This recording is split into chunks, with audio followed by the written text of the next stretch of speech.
ಹಾವೇರಿ ಜಿಲ್ಲೆಯ ಶಿಗ್ಗಾವಿ ತಾಲೂಕಿನ ಹುಲಗೂರು ವಲಯದ ಶಿಶುವಿನಾಳ ಕಾರ್ಯಕ್ಷೇತ್ರದ ದಾರಿದೀಪ ಜ್ಞಾನ ವಿಕಾಸ ಕೇಂದ್ರದಲ್ಲಿ ಸೃಜನಶೀಲ ಕಾರ್ಯಕ್ರಮದ ಅಡಿ ಕೃತಕ ಆಭರಣಗಳ ತಯಾರಿಕೆ ತರಬೇತಿ ಸಮಾರೋಪ ಸಮಾರಂಭವನ್ನು ಹಮ್ಮಿಕೊಳ್ಳಲಾಗಿತ್ತು. ಕಾರ್ಯಕ್ರಮಕ್ಕೆ ಗ್ರಾಮದ ಪಂಚಾಯಿತಿ ಸದಸ್ಯರು ಆದ ಸುನಂದ ಅವರು ಅಧ್ಯಕ್ಷತೆ ವಹಿಸಿದ್ರು. ತಾಲೂಕಿನ ಮಾನ್ಯ ಯೋಜನಾಧಿಕಾರಿಗಳು ಆದ ಶೇಖರ್ ನಾಯಕ್ ಅವರು ಮುಖ್ಯ ಅತಿಥಿಯಾಗಿ ಭಾಗವಹಿಸಿ ದೀಪ ಬೆಳಗಿಸುವುದರ ಮೂಲಕ ಕಾರ್ಯಕ್ರಮವನ್ನು ಉದ್ಘಾಟಿಸಿದರು. ಅವರು ಮಾತನಾಡಿ, ಸರ್ಕಾರದ ವಿವಿಧ ಅಭಿವೃದ್ಧಿ ಹಾಗೂ ವಿಕಾಸ ಕಾರ್ಯಕ್ರಮಗಳ ಕುರಿತು ಮಾಹಿತಿ ನೀಡಿ ಮಹಿಳೆಯರು ಮತ್ತು ಸ್ವಸಹಾಯ ಸಂಘದ ಸದಸ್ಯರು ಈ ಯೋಜನೆಗಳ ಸದುಪಯೋಗ ಪಡೆದುಕೊಳ್ಳಬೇಕು ಅಂತ ಹೇಳಿದ್ರು. ಲಾಸ್ಟ್ ಅಲ್ಲಿ ಮಲಗುವವರು ಯಾರು? ಅತಿ ಹೆಚ್ಚು ಕೆಲಸ ಯಾರಿಗೆ? ರೈಟ್ ತಾನೆ? ಇದನ್ನೆಲ್ಲ ಮನಗಂಡಂತ ಹೇಮಾವತಿ ಅಮ್ಮನವರು ಇವತ್ತು ಈ ಧರ್ಮಸ್ಥಳ ಗ್ರಾಮಾಭಿವೃದ್ಧಿ ಯೋಜನೆಯ ವೀರೇಂದ್ರ ಹೆಗಡೆಯವರ ಧರ್ಮಪತ್ನಿ ಹೇಮಾವತಿ ಅಮ್ಮನವರು ಇವತ್ತು ಬಿಡಿ ಸಮಾಜದಲ್ಲಿ ಅದೆಷ್ಟು ಬದಲಾವಣೆ ಆಗಿದೆ. ಆಗ ನೋಡಿದಾಗ ಎಷ್ಟು ವರ್ಷದಿಂದ 43 ವರ್ಷದ ಹಿಂದೆ ನೋಡಿದಾಗ ಒಬ್ಬ ತಾಯಿ ಆದವರಿಗೆ ಮನೆಯಲ್ಲಿ 5 ನಿಮಿಷನು ಏನಿಲ್ಲ, ಪುರ್ಸತ್ತಿಲ್ಲ, ರೆಸ್ಟ್ ಇಲ್ಲ. ಅದ್ರ ಜೊತೆಗೆ ಸಮಾಜದ ಏನು ಮುಖ್ಯವಾಹಿನಿಗೆ ಬರುವುದಿರ್ಲಿ, ಮನೆಯಲ್ಲಿ ಯಾರಾದ್ರೂ ಹೊರಗಡೆ ಬಂದ್ರೆ ಒಳಗೆ ಬನ್ನಿ ಅಂತ ಹೇಳುವಂತ ಕಲ್ಪನೆಯನ್ನು ಸಹಿತ ಅವರಿಗೆ ಇಲ್ಲ. ಅಂತ ಪರಿಸ್ಥಿತಿಯಲ್ಲಿ ಇವತ್ತು ಮಹಿಳಾ ಜ್ಞಾನ ವಿಕಾಸ ಕೇಂದ್ರವನ್ನು ನಾವು ಮಾಡಿದಾಗ ಇಲ್ಲಿ ತಾಯಂದಿರಿಗೆ ಸರಿಯಾದ ತಿಳುವಳಿಕೆ ಮಾಹಿತಿಯನ್ನು ಕೊಟ್ಟಾಗ ಖಂಡಿತವಾಗ್ಲೂ ಒಂದು ಕುಟುಂಬವನ್ನ ಹೇಗೆ ನಡೆಸಬೇಕು, ಒಬ್ಬ ತಾಯಿಯಾಗಿ, ಒಬ್ಬಳ ಮಗಳಾಗಿ, ಒಬ್ಬಳು ಸೊಸೆಯಾಗಿ, ಒಬ್ಬ ಅತ್ತೆಯಾಗಿ ತನ್ನ ಕುಟುಂಬವನ್ನ ಹೇಗೆ ನಿರ್ವಹಣೆ ಮಾಡಬೇಕು ಹೇಳುವಂಥದ್ದು ಏನಾಗ್ತದೆ ಅವರಿಗೆ ಗೊತ್ತಾಗ್ತದೆ. ಹಾಗಾಗಿ ಬೆಳಿಗ್ಗೆಯಿಂದ ಸಂಜೆವರೆಗೆ ದುಡಿಯುವಂತ ಒಬ್ಬ ಮಹಿಳೆ ತನ್ನ ಬಗ್ಗೆ ಏನಾದ್ರೂ ಯೋಚನೆ ಮಾಡ್ತೀರಾ? ಮಕ್ಕಳ ಬೆಳಿಗ್ಗೆ ಎದ್ದ ತಕ್ಷಣ ಮಕ್ಕಳ ಪಾಲನೆ, ಮತ್ತೆ ಅಡಿಗೆ ಮಾಡುವಂಥದ್ದು, ಮತ್ತೆ ಪುನಃ ಅಡಿಗೆ ಮಾಡುವಂಥದ್ದು, ಗಂಡನ, ಹೀಗೆ ಇಡೀ ದಿನ ಕುಟುಂಬದ ಬಗ್ಗೆ ಯೋಚನೆ ಮಾಡ್ತೀರಿ. ಬಿಟ್ಟ ನಂತರ ನಿಮ್ಮ ಬಗ್ಗೆ ಯೋಚನೆ ಮಾಡೋದಿಲ್ಲ. ಬೆಳಿಗ್ಗೆ ಟಿಫಿನ್ ಇದ್ರೆ ಊಟ ಮಾಡ್ತೀರಾ, ಸಾಯಂಕಾಲ ಲಾಸ್ಟ್ ಅಲ್ಲಿ ಕೊನೆಗೆ ಇದ್ರೆ ಊಟ ಮಾಡ್ತೀರಾ. ಈಗಾಗಲ್ಲ, ಫಸ್ಟ್ ಅಲ್ಲಿ ಊಟ ಮಾಡ್ತಾರೆ, ಅದು ಬೇರೆ ವಿಚಾರ ಅಲ್ವಾ? ಅಂದ್ರೆ ಬದಲಾವಣೆ ಆಗಿದೆ ಹೇಳಿ, ಇದು ಬದಲಾವಣೆ ಆಗ್ಲೇಬೇಕು. ಹಾಗಾಗಿ ದಯವಿಟ್ಟು ಈ ವಿಚಾರವನ್ನು ಮನಗೊಂಡು ಅಮ್ಮನವರು ಏನ್ ಮಾಡಿದ್ರು ಅಂದ್ರೆ, ವಾರದಲ್ಲಿ ಒಂದು ಅರ್ಧ ಗಂಟೆ ಆದ್ರೂ ಏನಾಗ್ಬೇಕು, ಸಭೆಗೆ ಬರ್ಬೇಕು. ಅಂದ್ರೆ ಅದೇ ನಿಮ್ಗೇನು ಅಲ್ಲಿ ಆ ಟೈಮ್ ಅಲ್ಲಿ ಬರ್ಬೇಕು, ಸಮಯಕ್ಕೆ ಕರೆಕ್ಟ್ ಆಗಿ. ಒಂದು ವಾರಕ್ಕೆ 7 ದಿನದಲ್ಲಿ ಒಂದು ಅರ್ಧ ಗಂಟೆ ಸಭೆಗೆ ಬಂದು 10 ನಿಮಿಷ ಕೂತ್ಕೊಂಡು ನೀವು ಎಲ್ಲರ ಜೊತೆಗೆ ನಗನಗ್ತಾ ಹೋಗ್ಬೇಕು. ಆಗ ನಿಮ್ಗೆ ಏನಾಗ್ತದೆ, ಒಂದು ಒಳ್ಳೆ ರೀತಿಯಲ್ಲಿ ಮನಸ್ಸಿನ ಮೇಲೆ ಪರಿಣಾಮ ಬೀಳ್ತದೆ, ಒಂದು ಕಷ್ಟ ಇದ್ದದ್ದು ಪರಿಹಾರ ಆಗ್ತದೆ ಹೇಳುವಂತ ಒಂದು ವಿಚಾರಕ್ಕೆ. ಈಗ ಇಡೀ ದಿನ ಮನೆಯಲ್ಲಿ ಒಂದಿಷ್ಟು ಜಂಜಾಟದಲ್ಲಿದ್ದಾಗ ಅಥವಾ ವಾರವಿಡೀ ಜಂಜಾಟದಲ್ಲಿದ್ದಾಗ ಯಾರೋ ಒಬ್ಬ ಫ್ರೆಂಡ್ಸ್ ಒಮ್ಮೆ ಸಿಗ್ತಾರೆ, ಆಗ ನಿಮ್ಮ ಮನಸ್ಸಿಗೆ ಏನಾಗ್ತದೆ, ಅದು ಖುಷಿ ಆಗ್ತದೆ.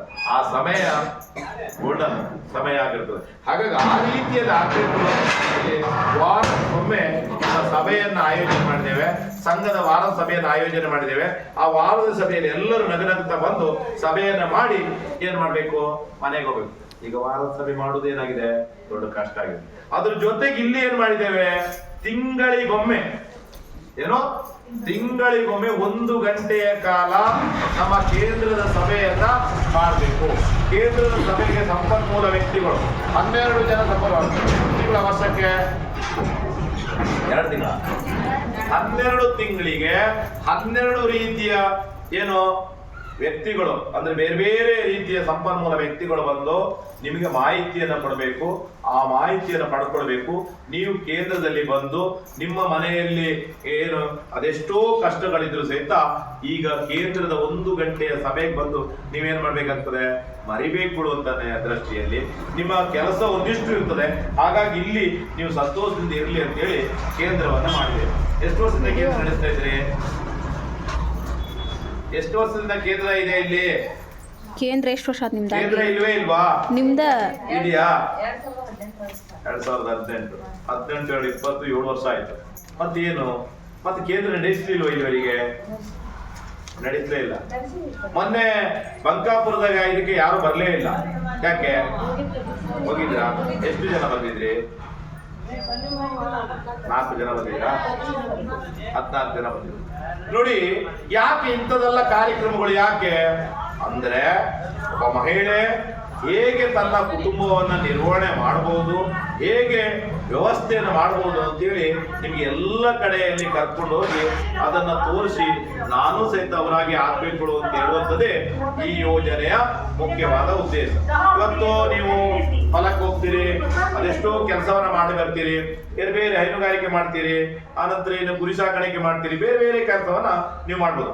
ಅದ್ರ ಜೊತೆಗೆ ಒಂದು ಸ್ವಉದ್ಯೋಗವನ್ನು ಮಾಡಿಕೊಂಡ್ರೆ ನಿಮ್ಗೆ ಇಲ್ಲಿ ಈ ಸ್ಥಳೀಯ ಸನ್ನಿವೇಶಕ್ಕೆ. ಈ ಸಂದರ್ಭದಲ್ಲಿ ಕೃತಕ ಆಭರಣ ತಯಾರಿಕೆ ತರಬೇತಿ ಶಿಕ್ಷಕರು ಆದ ಅನ್ನಪೂರ್ಣ ಮೇಡಂ, ವಲಯ ಮೇಲ್ವಿಚಾರಕರು ಆದ ನಿರಂಜನ್ CS, ಒಕ್ಕೂಟಾಧ್ಯಕ್ಷರು ಆದ ಲಕ್ಷ್ಮೀ, ಜ್ಞಾನ ವಿಕಾಸ ಸಮನ್ವಯ ಅಧಿಕಾರಿಗಳು ಆದ ಶಿವಲೀಲಾ, ಸ್ಥಳೀಯ ಸೇವಾ ಪ್ರತಿನಿಧಿ ರೇಖಾ ಹಾಗೂ ಸ್ವಸಹಾಯ ಸಂಘದ ಸದಸ್ಯರು ಉಪಸ್ಥಿತರಿದ್ದರು. ಕಾರ್ಯಕ್ರಮ ಯಶಸ್ವಿಯಾಗಿ ಸಮಾರೋಪಗೊಂಡಿತು.